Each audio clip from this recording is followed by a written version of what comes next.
Idol of an era, desperately insecure, grossly manipulative, the poet Lord Byron shocked a nation with his scandalous affairs. But the free spirit of his poetry and the heroics of his life inspired an entire generation throughout Europe. The bright sun of July 12, 1824, washed over an eerie procession. As hushed crowds gathered to watch in sorrow, ebony black horses dressed with somber black plumes slowly pulled a great hearse through London's major streets. Immediately behind were 3 carriages filled with loyal friends of the deceased. Then, one by one, the 47 coaches of England's noblest families clattered by. Bizarrely but appropriately for the funeral of a poet honored by the world but scorned in his own country, the coaches were empty. From houses along the way, respectable women dared to view the odd ritual only from behind their window curtains. Even though he now lay dead in a coffin draped with black velvet, George Gordon, Lord Byron, was nonetheless still shunned by high society. For 4 days the hearse, now accompanied only by undertakers, made stately progress northward to Nottingham. Respectful commoners gathered in each little town en route, undoubtedly surprised that this most popular poet of the day had been denied the honor of burial in Westminster Abbey's Poets' Corner. Instead, his body would be interred in the family vault in a humble church near his ancestral home.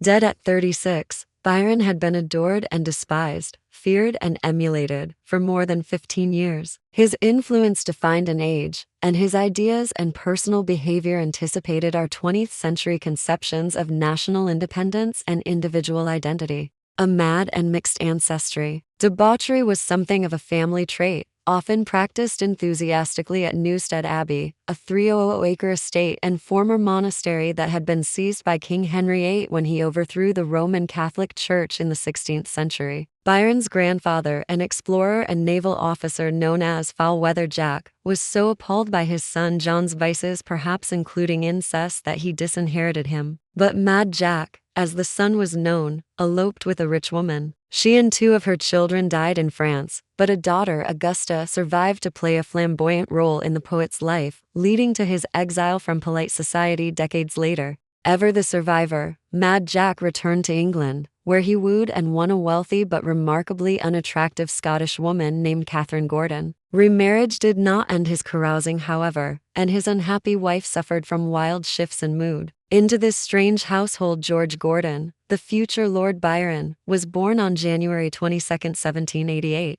The infant was born encased in a caul or membranous sac, and afflicted with dysplasia, a condition in which a withered calf muscle had distorted and deformed his right foot. The caul was harmless and easily removed, but Byron later seemed to delight in regarding it as the omen of a cursed destiny. The twisted foot, however, caused him lifelong trauma, a cruelly ironic contrast to the beautiful countenance that became his legend. His childhood was racked with excruciating pain, since his credulous mother paid quacks to stretch and pull his muscles. As if to compensate for his handicap, the youth pushed himself to excel as a boxer, horseman, and swimmer. For everyday life, he created a kind of gliding walk to cover his limp. Either seriously, or because he characteristically engaged in self-dramatization, he spoke of having the offending foot amputated. Mad Jack left home when the boy was 2, so he was subject to his mother's unpredictable temper and unreasonable demands. Meanwhile, a great-uncle had inherited the peerage and Newstead Abbey. Abandoned by his wife because of his sexual escapades, the great-uncle disinherited his son for foolishly marrying for love rather than money. His own finances were so strained that he entertained himself at the crumbling abbey by holding cockroach races. Nonetheless, when he died,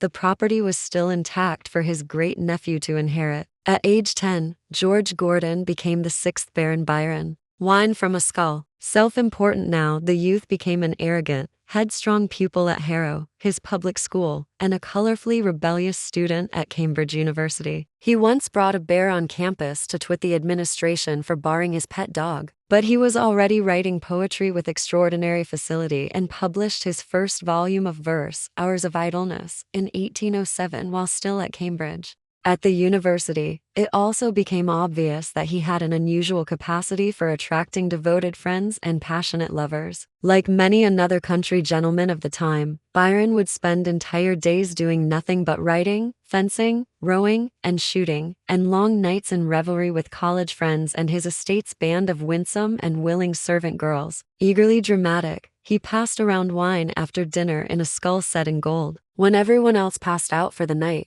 he liked to write into the wee hours of the morning.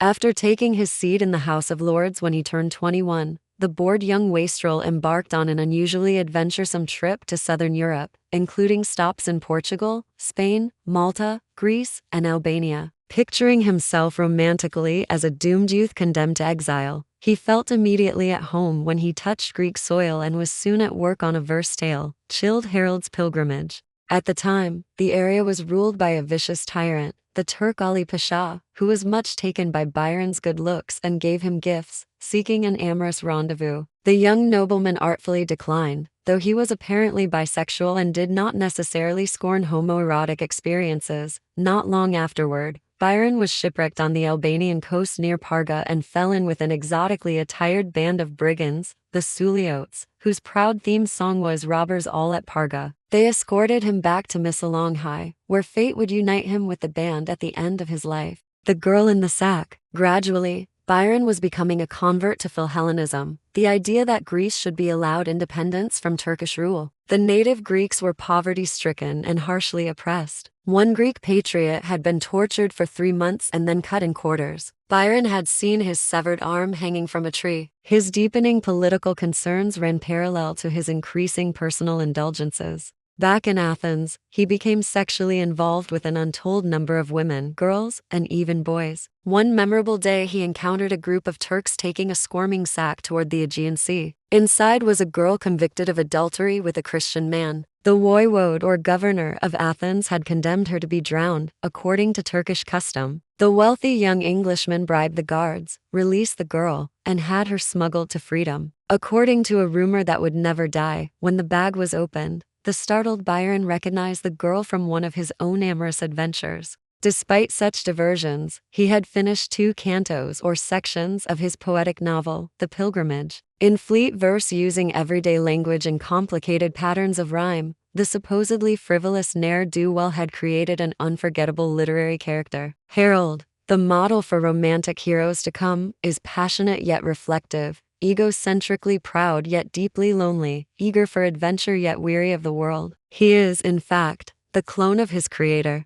Famed and fondled in London. In February 1812, back in England, the 24-year-old peer gave his maiden speech in the House of Lords, an overwrought defense of Nottingham weavers. Few noticed. Soon, however, the fledgling politician was a famous poet quite literally overnight. The first edition of Childe Harold's Pilgrimage sold out within 3 days, and the poet was besieged with invitations to the principal houses of London. Byron was ready to play his part to the hilt. He always dressed in black and pretended to exist on nothing but soda water and biscuits. In fact, he would sneak off to obscure pubs to wolf down heartier fare of meat and potatoes. He was ever ready to shock his hostesses and their guests with an improper or suggestive remark. Soon his affairs with beautiful married women and backstairs servants were the talk of the town. But such dalliances were conveniently ignored in an upper-class world that considered adultery its favorite indoor sport.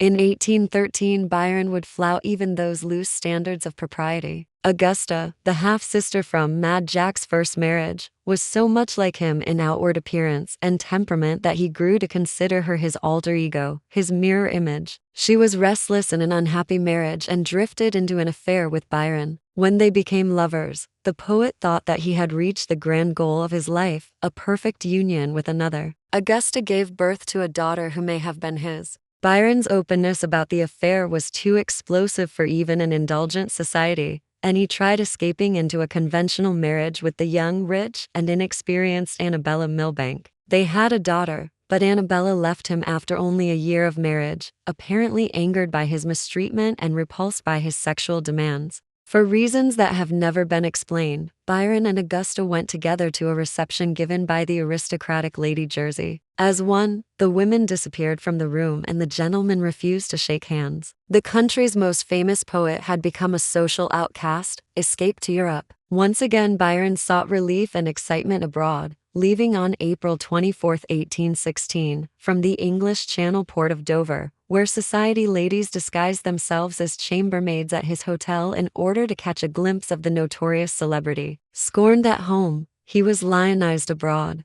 He settled for a time in Venice, throwing himself with undiminished fervor into sexual liaisons of all types and indulging in other forms of debauchery. Vain, he worried increasingly about thinning hair and thickening waistline. He would binge and then diet severely, no doubt harming his health, and for the last time he fell deeply, passionately in love. Young, beautiful, and married, Countess Teresa Guiccioli was his match in melodrama, and their tryst took place from the Grand Canal to seashore retreats, in castles and rented houses in hillside towns. During these years, Byron wrote a third canto of The Pilgrimage, Manfred, and other well-known poems, and the beginning of Don Juan, another epic that would draw heavily on his own personal feelings and experiences. Always fascinated by death, he found more cause for feeling morbid. In 1822, Allegra, his illegitimate daughter by Claire Clairmont, died of swamp fever at age 5. Not long afterward, he learned that his good friend and frequent companion, the poet Percy Bysshe Shelley, had drowned while sailing during a storm on the Gulf of Spezia. The loss of his friend may have deepened Byron's disenchantment with life itself. He plunged into literary activity, fueled always with wine or watered gin. But poetry could no longer give solace to his overwhelming sense of emptiness. Bard of Greece. In part because of Byron's stirring appeals over the years, public opinion in England and across Western Europe had come round to the side of the beleaguered Greek people. Money had been raised, and when the London Greek Committee asked the literary lion to become actively involved, he responded with vigor.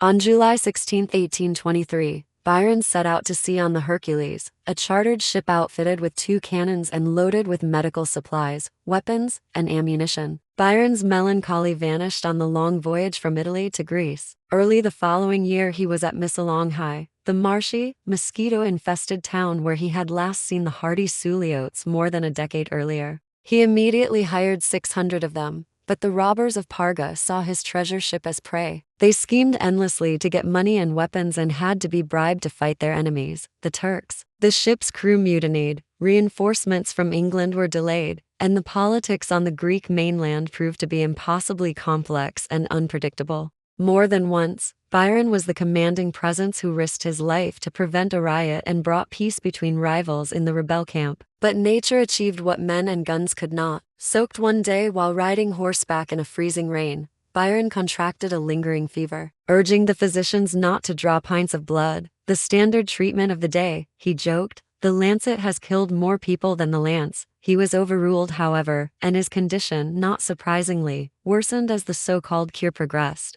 His ordeal lasted for weeks. Toward the end, he whispered to his doctor, "So you actually believe that I fear for my life? Why should I deplore it? Have I not enjoyed it beyond measure?" Lord Byron died on April 19, 1824, the anniversary of Allegra's death. Illness of an epoch. Lord Byron rose to prominence as poet and hero in an era of widespread disillusionment. At the end of the 18th century, the first stirrings of the French Revolution had aroused hope that men and women everywhere would respond to the clarion call of liberty, equality, fraternity. Instead, the revolution turned into a manic bloodbath. Napoleon, coming to supreme power in France in a time of chaos, brought yet another promise of freedom for the oppressed. But he had himself crowned emperor and embarked on a plan of conquest that killed millions. If most people had lost hope in finding true liberty and full scope for self-expression, Byron's voice seemed to prove that one man, at least, was determined to live life to the fullest, even while feeling the same melancholy and world-weariness that prevailed throughout society. His hero Harold might feel despair, but he could also shout, "On with the dance. Let joy be unconfined. No sleep till morn, when youth and pleasure meet to chase the glowing hours with flying feet." To find meaning in life by pursuing pleasure, to live only for the moment, might disgust or horrify their elders. But a generation thrilled to such sensuously indulgent lines as, "Let us have wine and women, mirth and laughter, sermons and soda water the day after," not wholly unlike the assassination of President John F. Kennedy. Few ever forgot where they were the day they heard of Byron's death.